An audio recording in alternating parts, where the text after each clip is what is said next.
શિવરાત્રિની કથા। એક વખત ચિત્રભાનુ નામનો એક શિકારી હતો। તે પ્રાણીઓની હત્યા કરીને પોતાના પરિવારનું ભરણ પોષણ કરતો હતો। તે એક શાહુકારનો દેવાદાર હતો, પરંતુ જ્યારે તે સમયસર લોન ચૂકવી શક્યો ન હતો, ત્યારે નારાજ શાહુકારે તેને શિવમઠમાં કેદ કરી લીધો હતો। યોગાનુયોગ એ દિવસે શિવરાત્રિ હતી। કેદી હોવા છતાં શિકારી મઠમાં શિવ સંબંધિત ધાર્મિક વાતો સાંભળતા રહ્યા, જ્યારે તેમણે શિવરાત્રિ વ્રતની કથા પણ સાંભળી। જ્યારે સાંજે શાહુકારે તેને બોલાવ્યો અને લોન ચૂકવવાનું કહ્યું, ત્યારે શિકારીએ બીજા દિવસે સંપૂર્ણ લોન પરત કરવાનું વચન આપ્યું। શાહુકારે તેની વિનંતી સ્વીકારી અને તેને છોડી દીધો। શિકારી જંગલમાં શિકાર કરવા નીકળ્યો, પરંતુ આખો દિવસ જેલમાં હોવાને કારણે તે ભૂખ અને તરસથી પીડાતો હતો। જ્યારે સૂર્યાસ્ત થયો, ત્યારે તે એક જળાશયની નજીક ગયો અને ત્યાં એક ઘાટના કિનારે એક ઝાડ પર થોડું પાણી પીવા ગયો, કારણ કે તેને સંપૂર્ણ આશા હતી કે તેની તરસ छिपाવવા માટે કોઈ પ્રાણી ચોક્કસપણે અહીં આવશે। તે વૃક્ષ બેલના પાનનું હતું અને તે જ ઝાડની નીચે શિવલિંગ હતું, જે સૂકા બેલના પાંદડાઓથી ઢંકાયેલું હોવાથી દેખાતું ન હતું।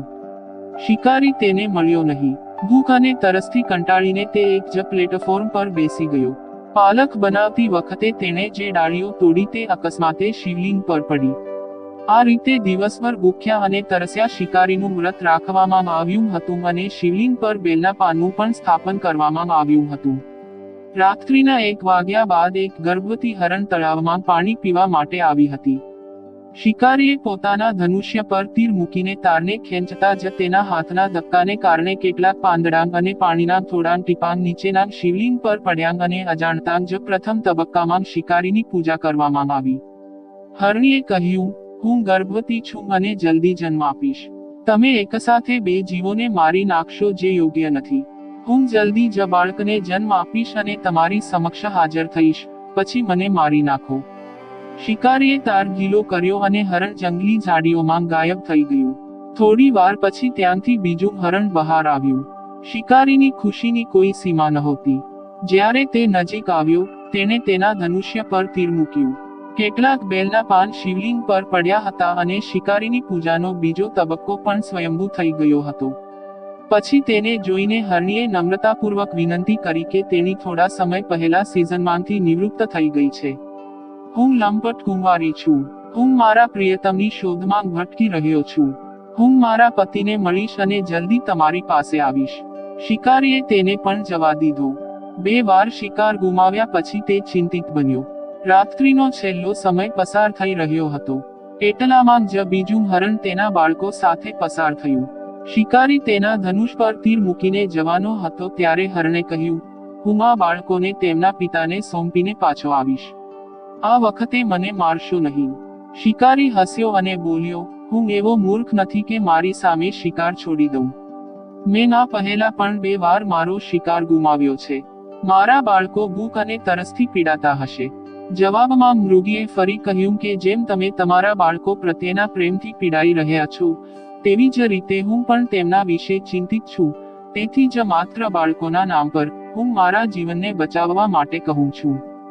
જ્યારે મારા પર વિશ્વાસ કરો, હું તેમને તેમના પિતા સાથે છોડીને તરત જ પાછા આવવાનું વચન આપું છું। હરણનો ગરીબ અવાજ સાંભળીને શિકારીને તેના પર દયા આવી। તેણે એ હરણને પણ જવા દીધું। શિકારના અભાવે વેલાના ઝાડ પર બેઠેલો શિકારી પાંદડા તોડીને નીચે ફેંકતો રહ્યો। તેમની ત્રીજી પ્રહર પૂજા પણ આપોઆપ પૂર્ણ થઈ ગઈ। જ્યારે પ્રભાત થવાનો હતો, ત્યારે એ જ રસ્તે એક મજબૂત હરણ આવ્યું। શિકારીએ વિચાર્યું કે તે ચોક્કસપણે તેનો શિકાર કરશે। શિકારીનું તાણ જોઈને તેણે નમ્ર સ્વરે કહ્યું, ભાઈ, જો તમે મારી આગળ આવેલા 3 હરણ અને નાના બાળકોને મારી નાખ્યા છે, તો મને પણ મારવામાં વિલંબ કરશો નહીં, જેથી મને તેમના વિયોગમાં એક ક્ષણ માટે પણ પીડા ન ભોગવવી પડે। હું એ હરણોનો પતિ છું। જો તમે તેને જીવન આપ્યું છે, તો કૃપા કરીને મને જીવનની થોડી ક્ષણો આપો। હું તેમને મળીશ અને તમારી સમક્ષ હાજર થઈશ। હરણની વાત સાંભળીને શિકારીએ હરણને આખી વાત કહી।